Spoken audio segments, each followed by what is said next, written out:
السلام علیکم ناظرین کرام، نئی ویڈیو میں آپ کو خوش آمدید کہتے ہیں۔ رات گئے نواز شریف اور پاکستان کی اسٹیبلشمنٹ کے تعلقات میں ایک انتہائی خطرناک موڑ آ چکا ہے۔ اسحاق ڈار کی آرمی چیف کے خلاف ایک آڈیو منظر عام پر آئی ہے۔ یہ آڈیو سچی بھی ہے، یہ آڈیو اصلی بھی ہے، اس کی تصدیق ہو چکی ہے، لیکن معاملہ اتنا سادہ نہیں ہے جتنا اس وقت نظر آ رہا ہے۔ بڑے اہم ترین حقائق ہیں جن پر بات کریں گے کچھ طاقتور حلقوں کے اندر، اور کچھ پاکستان مسلم لیگ نواز کے اندرونی ذرائع ہیں، تو ایکسکلوسیو خبریں ہیں جن پر میں آج بات کروں گا۔ ناظرین اکرام، ایک آڈیو لیک ہوئی ہے اور اس آڈیو لیک نے پورے کا پورا سسٹم ہلا کر رکھ دیا ہے۔ ظاہر ہے کہ شہباز شریف وزیر اعظم بن چکے ہیں، حلف اٹھا لیا ہے پنجاب کے اندر اور وفاق میں، یعنی ایک جانب پورے پاکستان پر اور دوسری جانب پاکستان کے سب سے زیادہ آبادی والے 60% آبادی والے صوبے پر اس وقت پاکستان مسلم لیگ نواز کی حکومت ہے۔ طاقتور حلقے پاکستان کی اسٹیبلشمنٹ، پاکستان کی فوج ایک پولیٹیکل ریالٹی ہے، اس میں کوئی دوسری رائے نہیں ہے، چاہے جو پرو اسٹیبلشمنٹ بات کرتے ہیں ان کے لیے بھی اور جو اینٹی اسٹیبلشمنٹ بات کرتے ہیں ان کے لیے بھی۔ یہ ایک فیکٹ تو سب کے لیے کامن ہے پاکستان کے اندر، پاکستان کی اسٹیبلشمنٹ از اے ریالٹی۔ اب ایک چیز بڑی واضح ہے کہ موجودہ ملٹری اسٹیبلشمنٹ کے ساتھ گورنمنٹ کے تعلقات اچھے ہیں، شہباز شریف کے ساتھ ان کا ورکنگ ریلیشن بہت اچھا ہے، کیونکہ شہباز شریف کے پچھلے ٹینیور کے اندر SIFC جو اسپیشل انویسٹمنٹ فیسیلیٹیشن کونسل کا موجودہ army chief general Asim Munir مل کر انیشیٹو لے چکے ہیں، اور بہت سے تجزیہ کار، بہت سے سینئر صحافی جن میں کامران خان سر فہرست ہیں، وہ اس بات کا برملا اظہار بھی کر چکے ہیں کہ ان تمام تر انیشیٹو کی کنٹینیوٹی اسے ممکن شہباز شریف ہی بنا سکتے ہیں، وہ اس کے ضامن ہیں۔ نواز شریف ظاہر ہے کہ وزیر اعظم بننے کے لیے تیار تھے، انتخابات سے 2 دن پہلے اخباروں میں بڑی بڑی خبریں لگوا دی گئیں، اشتہار دے کر اربوں روپیہ لگایا گیا کہ وزیر اعظم نواز شریف۔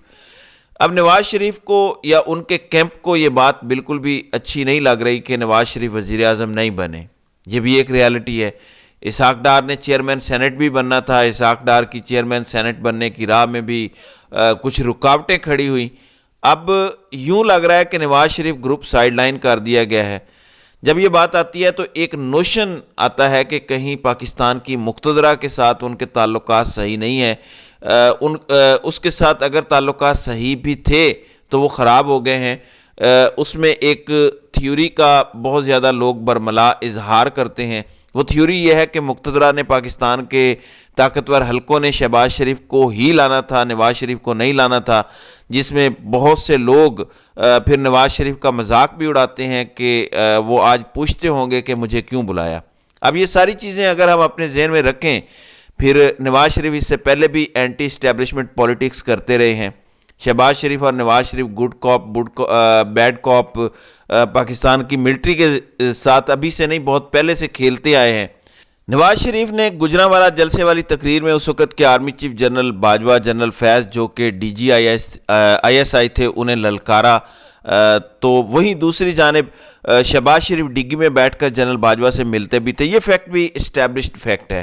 اب یہاں پر ایک آڈیو جو لیک ہوئی ہے، اس آڈیو کا کانٹیکسٹ بھی ہے۔ یہ آڈیو لیک کی گئی ہے سابق فوجی افسر جن کا کورٹ مارشل ہوا، عادل راجہ، جو کہ میجر کے رینک پر تھے، اس کے بعد وہ ریٹائر ہوئے، اس کے بعد وہ DHA کو لینڈ پرووائیڈ کرتے تھے، وہ ان کا کاروبار تھا، پھر اس کے بعد وہ ایک ڈسینٹنگ وائس بنے، اور پھر آپ کو پتہ ہے کہ انہوں نے ایک ایکسٹریم پوزیشن لی، پھر انتہائی ایکسٹریم پوزیشن لی، اور اس وقت ان کے نام پر ریڈ لائن ہے۔ ان کی باتوں سے تحریک انصاف لاتعداد مرتبہ لا تعلقی کا اظہار کر چکی ہے۔ PTI کے اندر میجورٹی کا یہ ماننا ہے کہ عادل راجہ جو باتیں کرتے ہیں وہ PTI کے لیے در حقیقت نقصان دہ ہیں۔ PTI کے بہت سے رہنما اس بات کا برملا اظہار بھی کر چکے ہیں، آئے روز کوئی نہ کوئی کنٹروورسی تو چل رہی ہوتی ہے۔ اب میجر عادل راجہ نے یہ آڈیو لیک کی ہے، اس آڈیو کا کانٹیکسٹ انہوں نے یہ دیا ہے کہ اسحاق ڈار اس وقت تپے ہوئے ہیں، وہ غصے میں ہیں موجودہ army chief general Asim Munir پر۔ شہباز شریف اور موجودہ اسٹیبلشمنٹ کے تعلقات بالکل خراب ہو چکے ہیں، کیونکہ نواز شریف کو موجودہ اسٹیبلشمنٹ نے پرائم منسٹر آف پاکستان نہیں بنایا جو کہ نواز شریف بننا چاہتے تھے۔ وہیں دوسری جانب اسحاق ڈار کی بھی دال اس طرح سے نہیں گل رہی، اس لیے اسحاق ڈار کسی کے ساتھ ٹیلی فون پہ گفتگو کر رہے ہیں جس میں وہ موجودہ آرمی چیف کو ہدف تنقید بنا رہے ہیں۔ یہ آڈیو بھی میں آپ کے سامنے چلوا دیتا ہوں، اور اس آڈیو کے ساتھ جو ایک پکچر لگائی گئی ہے عادل راجہ کی طرف سے وہ بھی آپ کے سامنے چلوا دیتا ہوں تاکہ چیزیں کسی حد تک آپ کے سامنے کلیئر ہو جائیں۔ یہ ذرا ملاحظہ کریں۔ گالی نہیں پڑی بائی نیم جو اس کو پڑھ رہی ہے۔ People use to not even name army chief, اتنی اس کا رکھ رکھا ہوتا تھا۔ یہ اس کو ابھی بھی سمجھ نہیں ہے کہ اس کے ساتھ کیا ہو رہا ہے۔ ہی نوز کہ what is happening but he doesn't know what is the cause. Cause یہ ہے، مجھے ڈے ون میں بتا دیا گیا تھا کہ کسی کو نہیں چھوڑیں گے جس نے تمہارے ساتھ زیادتی کی ہے۔ I've seen people، Shahid Khaqan جو جیل گیا ہے، مفتاح گیا ہے، جڑے جڑے بندے نے میں نے منافقت کی نا پارٹی اندر، سارے بیچارے نے سفر کیتا ہے۔ یہ جڑے 2017 دے وچ کوئی جڑے سن ہواواں لگے پھردے سن، اللہ معاف کرے، اللہ معاف کرے، اگلے سال 1.5 سال ایوری باڈی سفرڈ۔ میں اپنے بندے کی گل کر رہا ہوں، یہ بھی وہ کو بتا حال ہے اور ہور ہوئے گا if he doesn't behave۔ جی ناظرین اکرام، آپ نے یہ آڈیو سنی، اس میں وہ فوج کی بات کر رہے ہیں اور کہہ رہے ہیں کہ اس سے پہلے آرمی چیف کا کوئی نام نہیں لیتا تھا، اس کا نام لیا ہے، آرمی چیف کا نام لیا ہے، اور اب اس کا نام لے کر لوگ اس پر تنقید کر رہے ہیں جس طرح سے باتیں ہو رہی ہیں، اور ابھی مزید ہوگی اس کے خلاف۔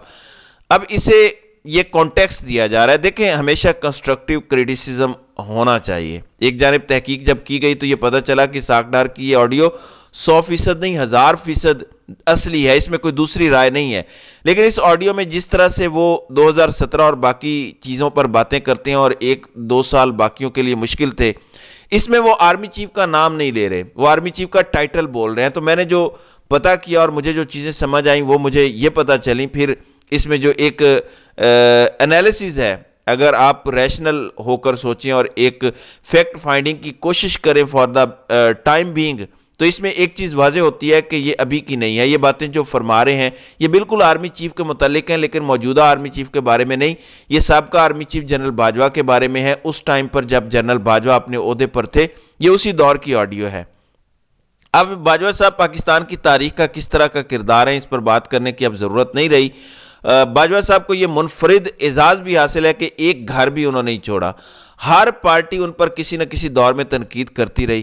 پھر وہ جو ایک سوال تھا وہ کون تھا، اس کا جواب بھی سب کو پتہ چلا۔ پھر فضل الرحمان کا ریسنٹلی کنفیشن بھی باجوہ صاحب کی طرف کافی فنگرز ریز کرتا ہے۔ اس آڈیو سے گفتگو بظاہر موجودہ آرمی چیف سے متعلق ظاہر کرنے کی کوشش کی گئی ہے، اس میں کوئی شک نہیں کہ یہ ایک بہت بڑی لیک ہے۔ میرے خیال میں اس آڈیو کو اس کے صحیح کانٹیکسٹ کے ساتھ منظر عام پر لایا جاتا تو زیادہ بہتر ہوتا، تاکہ اس کلیریفیکیشن کی بجائے ہم اس کے مندرجات پر بات کرتے۔ لیکن ایک چیز واضح ہے کہ اس سے اسٹیبلشمنٹ کو یہ ضرور پیغام ملے گا کہ یہ باجوہ صاحب کے ساتھ بھی ان کے تعلقات اینڈ پہ اچھے ہوئے۔ پھر باجوہ صاحب مریم نواز کے انکل باجوہ بن گئے، تو اس دور میں بھی یہ ان کے لیے کیا خیالات رکھتے تھے، کیا سوچ رکھتے تھے پاکستان کے آرمی چیف کے بارے میں۔ اس آڈیو سے کم از کم موجودہ لیڈرشپ کو بھی ایک یہ اندازہ ہو جائے گا انہیں بہتر سمجھنے میں۔ پھر ہمیں اس آڈیو کو بجائے اس کے بغیر تحقیق کے پھیلائیں، اسے اس کے کانٹیکسٹ کے ساتھ پھیلانا چاہیے۔ یہ بڑا سینسٹیو معاملہ ہے۔ اس سے پہلے آپ کو یاد ہوگا کہ علماء اور مشائخ سے ملاقات ہوئی تھی اور اس میں ایک شیشہ تھا، اس پر ریفلیکشن پڑ رہی تھی، یہ ایک نیریٹو دیا گیا، حالانکہ ایسا کچھ نہیں تھا، اور یہ کہا گیا کہ کوئی جان کو خطرہ ہے۔ تو میں سمجھتا ہوں کہ دیکھیں، کرٹیسزم تو ہم بھی کرتے ہیں اور بہت زیادہ کرتے ہیں، خاص طور پر ملٹری اسٹیبلشمنٹ کا جو پولیٹکس کے اندر کردار ہے، اور کرنی بھی چاہیے۔ ظاہر ہے کانسٹیٹیوشن نے جو سب کو مینڈیٹ دیا ہے، جس دن سب نے وہ پورا کرنا شروع کر دیا، انکلوڈنگ دا پولیٹیشنز، جو ان کا کام ہے اپنے اپنے حلف پر عمل سارے کریں، نہ پولیٹیشین حلف پر عمل کر رہے ہیں نہ کوئی اور کر رہے ہیں، ججز جس دن اپنے حلف پر عمل کریں گے، جس دن بیوروکریٹس اپنے حلف پر عمل کر لیں گے، جس دن ایون ملٹری اسٹیبلشمنٹ سے لے کر سارے سٹیک ہولڈرز اپنے اپنے دائرہ کار کے اندر جو کانسٹیٹیوشن کے اندر انشرائنڈ ہے، ان کی جو باؤنڈریز ہیں، جس دن وہ اس پر کام کریں گے، آپ دیکھیں گے کہ پاکستان کو کوئی لانگ ٹرم پلان کی ضرورت نہیں پڑے گی، اور عوام بھی جس دن اپنے حصے کی شمع جلائے گی، اس دن انشاءاللہ چیزیں جو ہیں وہ ٹھیک ہو جائیں گی اس ملک کی، اور انشاءاللہ ہونی بھی ہیں۔ بہرحال کنسٹرکٹیو کرٹیسزم ہونی چاہیے، and fake news should be avoid at any cost. یہ بڑا امپورٹنٹ نقطہ ہے جس پر ہمیں فوکس کرنا چاہیے. تو ناظرین اکرام، آپ کی اس ویڈیو کے حوالے سے کیا رائے ہے؟ آپ اپنی رائے کا اظہار کامنٹ سیکشن میں ضرور کیجیے گا.